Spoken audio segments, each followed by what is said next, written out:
Alam niyo, naiintindihan ko kayo kung na sobrang overwhelmed na kayo ngayon while preparing for the board exam. So sobrang dami ba naman ng topics na i-cover ninyo, tapos yung bawat symptoms of the disease kailangan mo pang aaralin, tapos yung medication kailangan mo pa aaralin yung adverse effects, tapos sa adverse effects na yan, paano mo siya ma-handle. 'Di ba? Nagsusnowball palagi yung mga problems, especially with one concept alone. Naalala ko guys, nung nag-prepare ako sa board exam, it took me 4 days to study the entire tetralogy of Fallow. Pero, hindi naman siya lumabas sa board exam. And in this video guys, bibigyan ko kayo ng experience ko and at the same time comfort and inspiration na din kung nagmamatter ba talaga na aaralin ko lahat or okay na magsettle lang ako sa less, you know. First of all, I just want you to know that I am proud of you, okay? Sobrang proud ako sa iyo kasi pinapanood mo tong video na to. It means you are literally dying for the board exam. You are literally preparing yourself for the board exam. Good yan. That's the best part, okay? I'm proud of you for that. Also, kung na-overwhelm ka ngayon na, Kuya, hindi ko talaga alam yung gagawin ko. Ang dami-dami pala, Kuya, ng aaralin ko. Hindi ako consistent. Ang dami ko pang iniisip, ganito, ganyan. It's okay. Okay? It's okay kung pinagdadaanan mo yan ngayon. I'm not here to change that. I am here to help you paano siya maibsan, di ba? To lessen the burden that you are feeling right now. Kasi hindi naman natin yan makokontrol guys eh. Yung mga problema na yan, they come and go actually. Hindi naman natin ginusto yan, but here they are. Pero, as a test taker, as someone na mag-take ng board exam, may mga bagay tayo na pwedeng gawin in order for us to lessen the impact of those problems. Here's what I realized guys na sana makatulong sa'yo. Number one, guys, lahat ng aaralin mo sa board exam, hindi yan lalabas, okay? And most of ma-encounter mo sa board exam actually is yung mga bagay na hindi mo pinagtuunan ng pansin. That is the truth guys kasi ganyan din yung mga na-experience ko. So here's what I experienced. Number one, yung tinanong sa akin na paulit-ulit dun sa board exam guys is research. Number one na yan. Palmer guys, paano ko ba sasabihin to? Number one na yan sila. Pag November, maraming Palmer-related questions. No doubt na yan. So, I need you to focus your energy sa Palmer. Professional adjustment. Kung kailan ba, ano ba yung qualifications maging BON, ano qualifications mag-take ng board exam, ano qualifications maging dean, ganito, ganyan. So, aaralin mo yan para at least, pag ma-encounter mo siya sa board exam, alam mo. Number two, guys, of course, yung mga jurisprudence, yung mga laws, yung mga bioethics, ganito, ganyan. Research, yung mga sampling, qualitative, quantitative, yung mga snowball effect. Yung mga ganyan, guys, dapat ma-master mo yan. So, yan yung pagtuunan ng pansin mo is Palmer J. No? Palmer J. Yung J na yan is nursing jurisprudence. Guys, marami rin ako na-encounter na mga example, yung mga classic questions like TB, pneumonia, diabetes, insulin, lumalabas palagi yan. Kasi lumalabas din yan. Hepatitis, ganito, ganyan. Lumalabas din yung mga cardiac drugs like mga morphine, ganyan. Ano yung mga bawal mo ibigay sa kanila? 'Di ba morphine, downer na yan. Bawal din siya ibigyan ng downer. So, yung mga ganyan, guys. So, yung mga ABCs na yan, mga airway, breathing, circulation, paulit-ulit yan sa board exam. Also, marami rin akong na-encounter, guys, na mga therapeutic communication and at the same time, paano ka magsalita ng maayos sa pasyente. Theracom nga, therapeutic communication. Tapos lumabas din yung mga ano sa amin, yung mga nursing theories, si Swanson, si Abdella, sino pa ba? Si Nightingale, mga ganito, ganyan. So, yung mga classic talaga guys, lumalabas yan palagi. Especially nung time ko, 2021. Hopefully, this time, lumabas siya. Yung point ko lang dito guys is, minsan, yung mga ino-overthink natin na topic, hindi yan lumalabas. Yung mga super complicated na mga questions, hindi yan lumalabas guys. Minsan, gumagawa sila ng one topic, for example, TB, ididig deeper nila dyan. Paano mo i-handle yung TB? Paano mo malalaman na may TB yung patient? Anong kulay ng plema niya? Okay, lumalabas yan.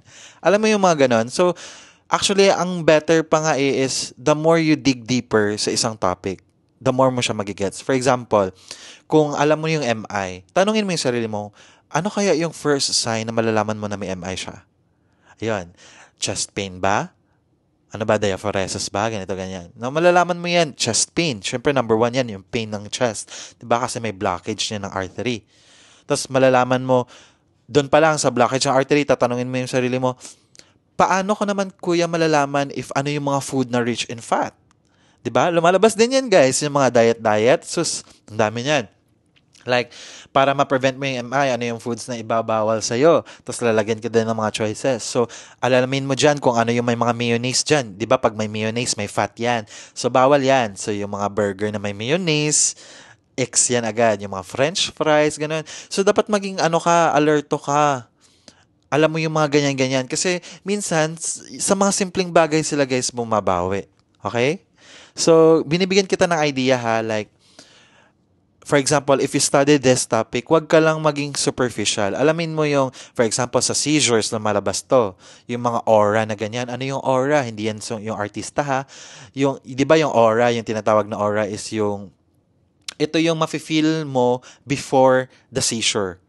So, ito yung event na malalaman mo, wait, magkaka-seizure ako, that's aura. So, yung iba is dumidilim yung paningin nila, yung iba parang tumatalas yung paningin or yung smelling, something. Different yung aura ng bawat tao. So, alamin mo din yan. What is aura? Kasi lumalabas yan.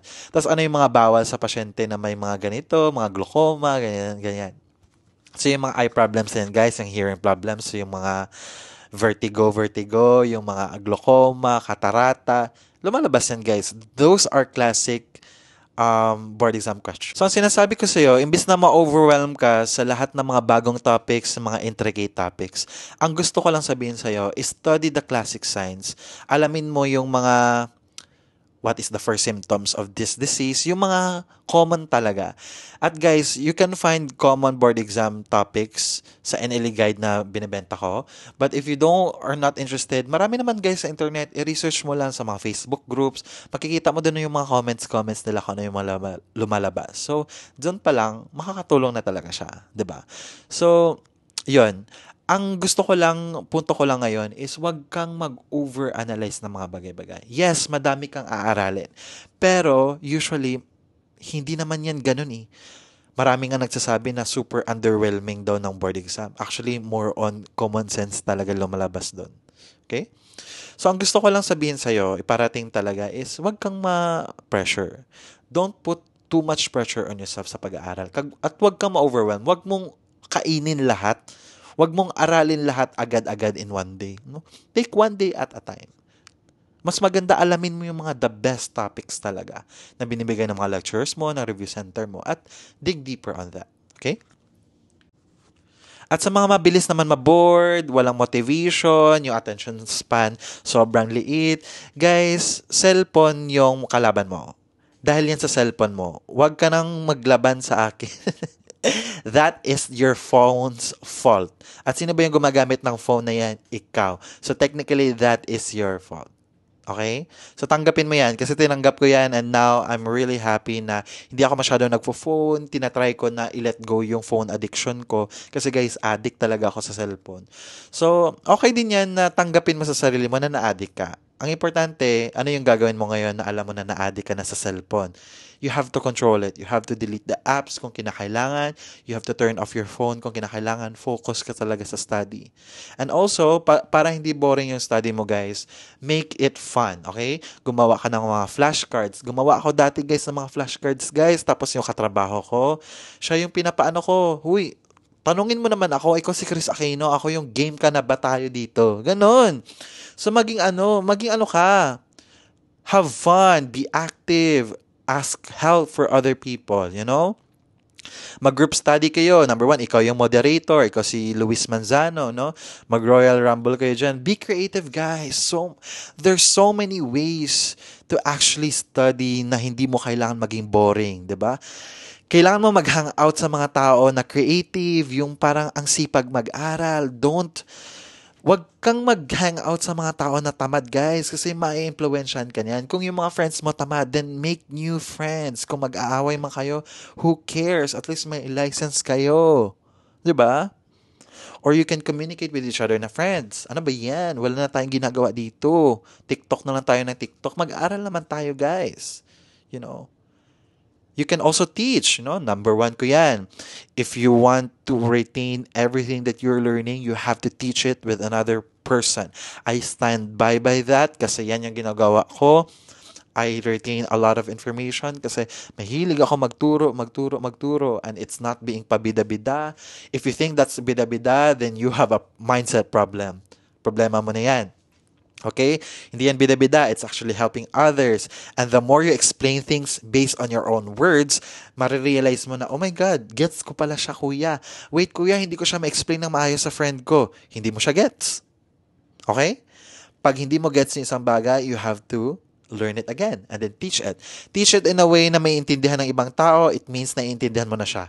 Kasi once you can explain things better, it means you understand it. At mariretain mo na yan sa utak mo. Okay?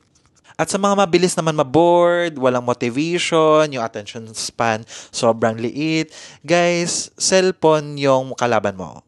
Dahil yan sa cellphone mo, huwag ka nang maglaban sa akin. That is your phone's fault. At sino ba yung gumagamit ng phone na yan? Ikaw. So technically, that is your fault. Okay? So tanggapin mo yan kasi tinanggap ko yan and now I'm really happy na hindi ako masyado nagpo-phone. Tinatry ko na i-let go yung phone addiction ko kasi guys, addict talaga ako sa cellphone. So, okay din yan na tanggapin mo sa sarili mo na na-addict ka. Ang importante, ano yung gagawin mo ngayon na alam mo na na-addict ka na sa cellphone? You have to control it. You have to delete the apps kung kinakailangan. You have to turn off your phone kung kinakailangan. Focus ka talaga sa study. And also, para hindi boring yung study mo, guys, make it fun, okay? Gumawa ka ng mga flashcards. Gumawa ako dati, guys, ng mga flashcards, guys. Tapos yung katrabaho ko, siya yung pinapaano ko. Huy, tanungin mo naman ako, ikaw si Chris Aquino, ako yung game ka na ba tayo dito? Ganon. So, maging ano ka. Have fun. Be active. Ask help for other people, Mag-group study kayo. Number one, ikaw yung moderator. Ikaw si Luis Manzano, no?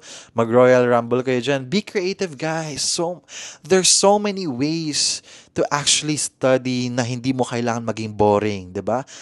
Kailangan mo mag-hang out sa mga tao na creative, yung parang ang sipag mag-aral. Wag kang mag-hangout sa mga tao na tamad, guys, kasi mai-influensyan ka niyan. Kung yung mga friends mo tamad, then make new friends. Kung mag-aaway man kayo, who cares? At least may license kayo. 'Di ba? Or you can communicate with each other na friends. Ano ba yan? Wala na tayong ginagawa dito. TikTok na lang tayo ng TikTok. Mag-aral naman tayo, guys. You can also teach, Number one ko yan. If you want to retain everything that you're learning, you have to teach it with another person. I stand by that kasi yan yung ginagawa ko. I retain a lot of information kasi mahilig ako magturo, and it's not being pabida-bida. If you think that's bida-bida, then you have a mindset problem. Problema mo na yan. Okay? Hindi yan bida-bida. It's actually helping others. And the more you explain things based on your own words, marirealize mo na, oh my God, gets ko pala siya, kuya. Wait, kuya, hindi ko siya ma-explain ng maayos sa friend ko. Hindi mo siya gets. Okay? Pag hindi mo gets yung isang bagay, you have to learn it again and then teach it. Teach it in a way na maiintindihan ng ibang tao, it means naiintindihan mo na siya. Kasi once you can explain things better, it means you understand it. At mariretain mo na yan sa utak mo. Okay? Guys, board exam preparation can be overwhelming, yes. But as a student nurse, as an adult, may magagawa tayo. And ang magagawa natin is we take one day at a time, study the basics, especially kung ano yung mga first signs, ano yung i-check natin, ano yung mga adverse effects ng mga gamot, paano natin i-handle yung mga bagay-bagay, ano ba yung manifestations nito. Study the prioritization techniques, ABC man yan, safety first, Maslow's hierarchy of needs. Focus ka muna sa pagkain rather than the psychological need. Kasi ito yung pinaka-basic, di ba? Malay mo, nagpo-problema pala yung patient, depressed siya. Pero nung dinig deeper mo, nagutom lang pala siya. So ano yung priority mo dyan? Edi food, edi water, di ba? Before the psychological need. So yan lang guys, yung mga importante. Ano pa? Huwag kang mapa-overwhelm. Di ba? Kung na-overwhelm ka, pause. No? Kung naboboard ka sa study technique mo, basa-basa ka lang, kinig-kinig ka lang sa lecturer, spice it up. Do something. No? Mag-game ka na ba kayo dyan? Mag-quiz kayo ng mga classmates mo. Mag-study group kayo dyan. Guys, 500 questions tayo, guys. Questionan tayo. Ganito, ganyan. Alam mo yun? Have fun. Don't settle sa less, no? Be creative, guys, kasi this is your chance to study. Hindi kailangan magbasa-basa lang, guys. You know?